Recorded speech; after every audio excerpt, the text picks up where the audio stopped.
social media is changing, and I know that's the most obvious thing I could ever possibly say, but it's true. Social media is changing every day, especially for podcasters. And if you are still sharing the same graphic you made on Canva 3 years ago that says new episode or listen now, and you're wondering why you're not growing your listenership through social media, I have a few ideas for you. I see almost every podcaster making a few of the same mistakes, and I'll break those down for you too. In this episode, we're going to talk about the new era of short-form content, how to properly use your legacy social medias like Instagram and Facebook, paid social media ads, and the non-traditional social medias that are bringing more listeners to my podcast than any other advertising. Hello and welcome to Podcast for Profit. My name is Morgan Franklin. I'm a podcast producer, strategist, and educator. This podcast will help you create and grow a podcast that cuts through the noise of social media and speaks directly to your target audience. If you're ready to create a podcast that will align you with the experts in your industry, position yourself as a trusted leader, and create another source of revenue for your business, you're in the right place. I'd say it was about 2 years ago. I started hearing every podcast producer and strategist and expert saying, we all have to make video content. If you aren't making video content, you might as well not even have a podcast. TikTok is everything. TikTok is going to make or break your podcast. If you don't have short form video content, you aren't even a serious podcaster. It felt like I couldn't escape the video podcast propaganda, and you probably know exactly what I mean. And if I'm being honest, I let it influence me. At the end of 2022, I was launching a new podcast with a client, and at the last minute, we switched it from audio only to audio video so it could also be a YouTube podcast. Out of my original shows from Morgan Franklin Media, my production company, this is the only podcast so far that has ended production. And this was for several reasons unrelated to the format itself, but this was a factor of it. It is hard to have an audio video podcast, especially if you want to give both the audio listener and the video watcher the same quality and experience.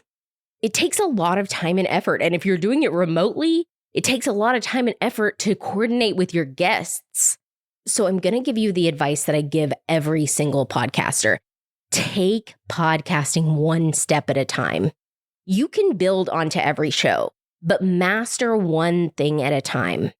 I'm going to make an entire episode on whether or not you should have a video component of your podcast. And I'm sorry for going down this rabbit hole, but if you want to hear that episode, make sure that you're subscribed to this show so that you can hear that episode when it drops. But back to short form content. For anybody that doesn't know what I mean by that, I'm generally talking about a video clip that's going to last anywhere from 30 seconds to 2 minutes that's posted usually on TikTok, on Instagram Reels, or YouTube Shorts. That is short form content. So what do I mean when I say that we as podcasters are in a new era of short form content?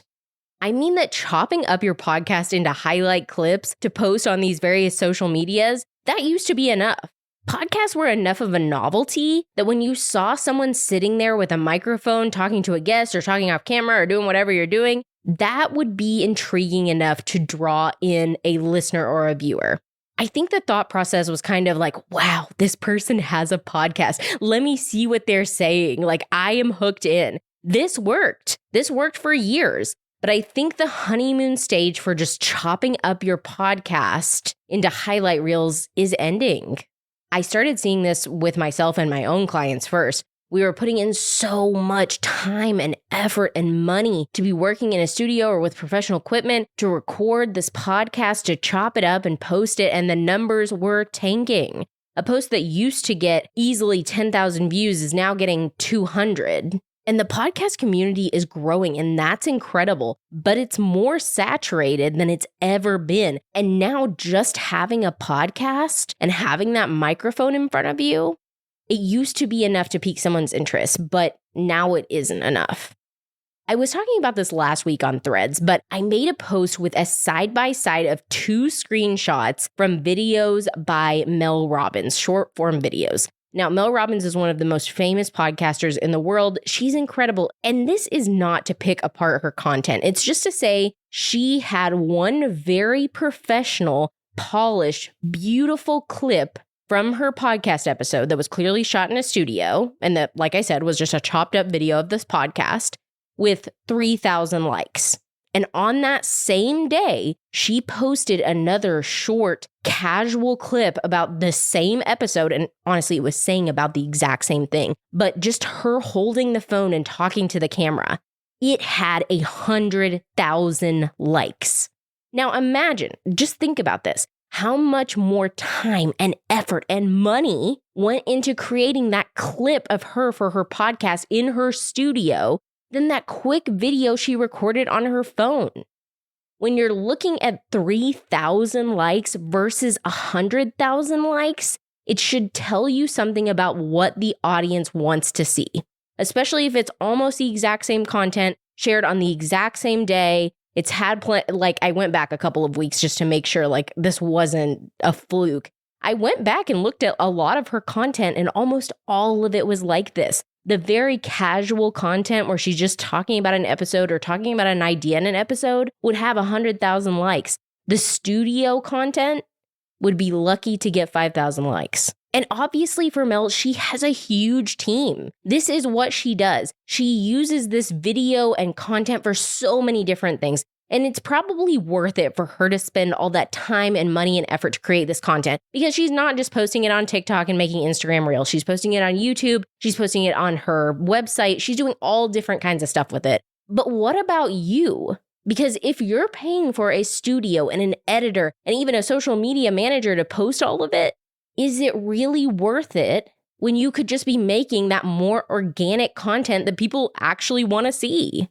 Almost all the short form content that I create is in my car. And while that makes me feel so incredibly lazy and just question everything about myself as a professional creator, people love it. It works. And like so many people said on that thread post, you have to make the content people actually want to see. Because otherwise, what's the point? And I know it's really hard to break that habit and desire to want everything to be perfect. I am right there with you. I love a beautifully curated post, and to me, it looks more professional. To me, when I'm throwing something together in the car, I'm thinking anybody could do this. I want to prove that I'm not just anyone. But that's not what people want. People on social media have been burnt out by these brands and influencers and creators giving them the most perfect, beautiful, buttoned up content. They are craving the authenticity. They crave connection. They crave the casualness of just filming a video in your car because they know that it's coming from you, or at least that's how they perceive it. Which gives me a great transition to talk about legacy social media like Instagram and Facebook. I started all new social media accounts for every single platform in January of this year, 2024. And in my experience, the two hardest to grow have been Facebook and Instagram.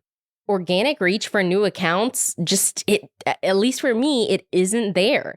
When I look at the analytics for Instagram, my past 5 posts are pretty much only being shown to the people that follow me. It's an average of 95% followers, 5% non-followers.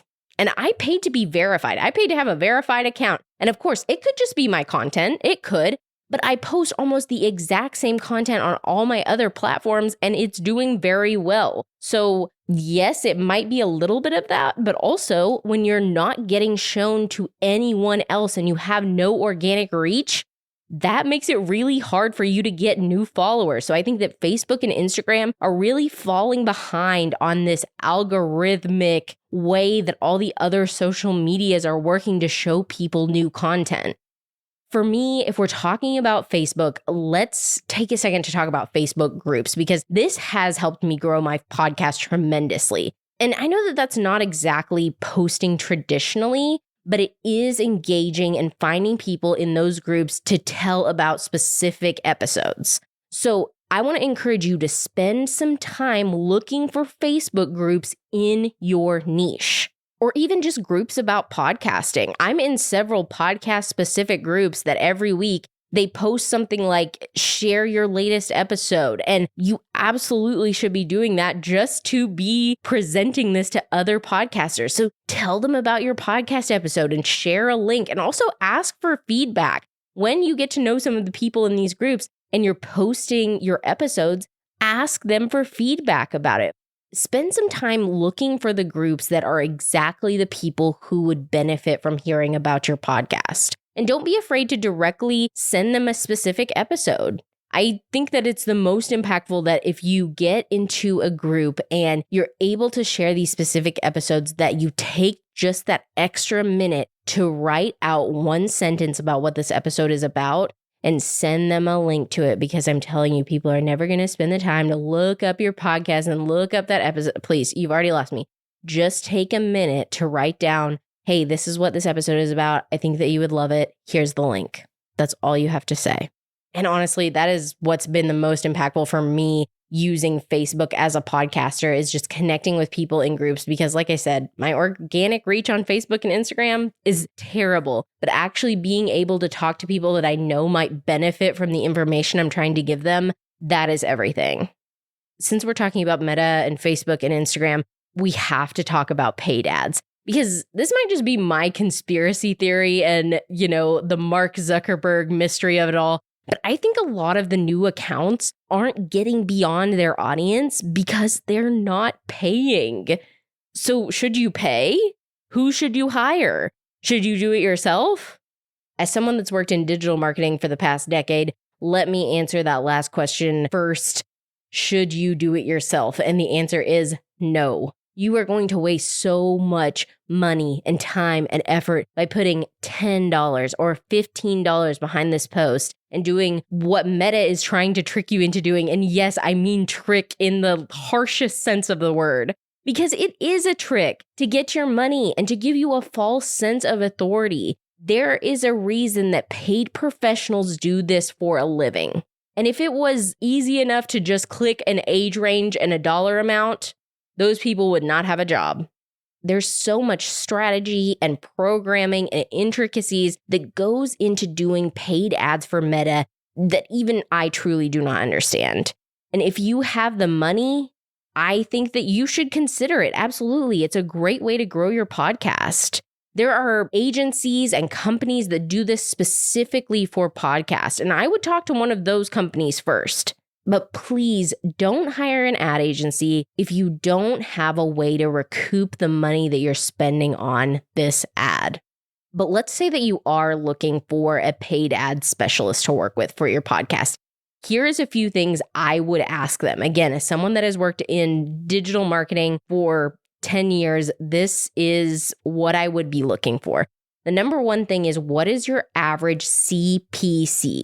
That means cost per click or cost per conversion. And just in layman's terms, that means, what does the average podcaster pay to have a person click on this ad? Because again, part of hiring this company to do this is that they should be getting the lowest CPC or cost per click. They're experts at this, and having some general idea of what one click or one potential listener will cost you is good information for you to know. Also, I would ask for a few examples of their most successful campaigns and ads. They'll know exactly what you mean if you ask for that, and they will also think that you know what you're talking about. But again, this will give you an idea of what kind of content they're running for clients, how much it's costing those clients, and what the results are, and what you can expect. Because before you start writing them a check, I want you to know, how have they helped other podcasters grow their podcast? And how will they be able to help you?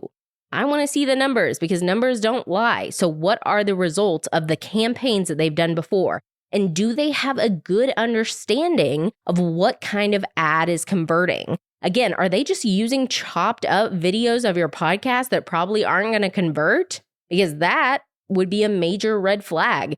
You want to see, okay, what kind of content are they using to promote these podcasts? Look for examples.